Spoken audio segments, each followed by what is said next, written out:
Burası bizim giriş. Evin girişi. Burası da banyomuz. Bir de ayak yolu, tuvaletimizdir. Burası da banyomuzdur. Hepsi zaten saçık açık ortalıkta.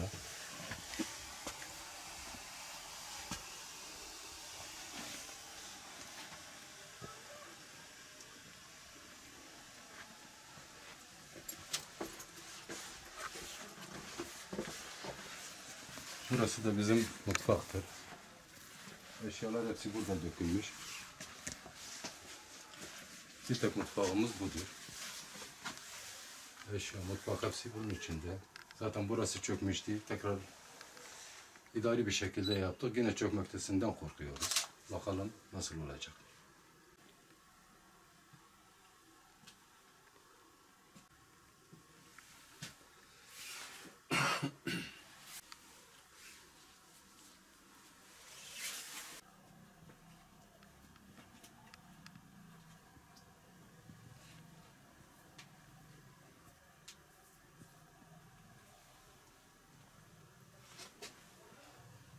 Bir tek oturma odamız budur. Başka odamız da sadece bir tane odamız var. Burada yatmamız, yemeğimiz, içmemiz, oturmamız bir tek oda var. 6 kişi nüfus bir tek bu odanın içindeyiz. Başka odamız da zaten yok.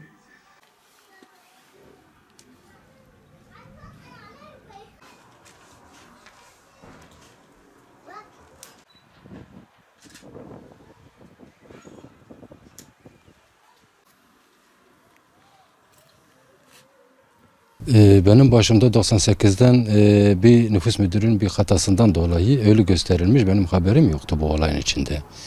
98 Mayıs'ın 25'inde beni ölü gösterilmiş. 98 Kasım'ın 30'unda bana ayrıyeten ehliyet ve pasaport veriyorlar. Ve 2002'ye kadar da yurt dışında şoförlük yapmışım. Uluslararası şoförlükte yapmışım. Bunda hiçbir haberim yok. Ölüyken ben şoförlük yaptım. 2002'de pasaport süresini uzatmaya giderken bir nüfus müdürünün bir ihbarı üzerinde geldiler. Bana ölü kişinin kimliğini kullandığıma dahi bana şikayet etmişler. Ve bu iki polis gelmiş beni tutukladılar. Hayırdır dedim. İşte ölü kişinin kimliğini kullandığına dahi bir ihbar aldık. Bunları anlatana zar zor ikna ettirdik ve beni bıraktılar. Nüfus müdürünün yanına geldim, böyle bir hata var dedim. Bunu bir telafisini yapalım. Daha yenidir, kimse duymamış. Yok, git mahkeme aç dediler. Tamam dedim. Ben de gittim mahkemeye başvurdum. Mahkemeye başvurduğum zaman nüfus müdürü cebinden başka bir kimlik bana veriyor. Ve diyor ki işte senin kimliğin. Ben de tamam dedim. Geldim bir hafta sonra gittim ehliyet ve kimliği, pasaportumu alacağım. Derken bu sefer yol kontrolünde asker kaçağı diye tutuklandım. Askerlik şubesine gittik. Orada zar zor onları da anlattık. Belgeleri gösterdik. Ve askerlik belgelerimizi gösterdik onlara. Onlar da bıraktılar. O gün bugündür çaba verdim. Çaba vermeme rağmen 4 tane çocuğum eğitiminden edildi. Onlar okulda hani kimlik olmadığından dolayı çocuklarım eğitiminden edildi. Ben onlarla uğraşırken bir tane oğlum vardı, hastalanmıştı, rahatsızdı. Yeşil kart çıkartmaya giderken ölü kişinin yeşil kartı çıkamaz dediler. Oğlum vefat etti. Ardından bir tane daha oğlum doğar doğmaz o da vefat etti. Ben onlarla uğraşırken bu sefer eşim ağır bir hastalığa yakalandı. Ciğer yetmezsizliğe. Yine gittim, muhalli olsun, başka kaymakam olsun, diğerleri olsun başvurdum.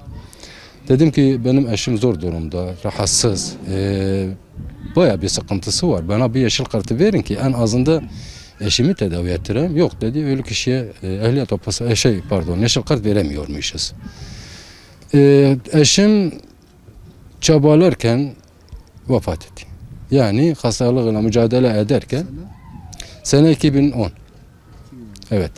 98'den başladı bu olay başladı. Evet, 98'de bu olaylar başladı. Arka arkaya kesilmedi, daha devam ediyor. Ben bunları mahkemeye açarken 2010-11 civarında mahkemeye hakkıyla kazandım. Ve kimliğimi bana verdiler. Ama ehliyet ve pasaportumu bana vermediler. 5 ay önce bana bir telefon geldi. Dediler ki gel git ehliyetini, pasaportunu alırsın. Gittim, bana bir değişik bir TC kimlik numarası verdiler. Bu sefer ne oldu? 4 numara eksini değişiklikle bu ehliyet o pasaport verilecek. Onları da daha alamadım. 20 yıldır sadece ve sadece 2 sefer işe girdim. Bir seferine Milli Eğitim Müdürlüğü'ne okul hizmeti olarak geçtim. Şimdi de Büyükşehir Belediye'ye geçtim. Ve bu kadar yılımı, mağduriyetimi hep çabaladım. Ne etti, ne etmedi. Ve evimin çökülmesini, çocuklarımın eğitiminin altılması, eşimin vefat edilmesi, bunları hepsi göz önüne getirmeye çalıştım.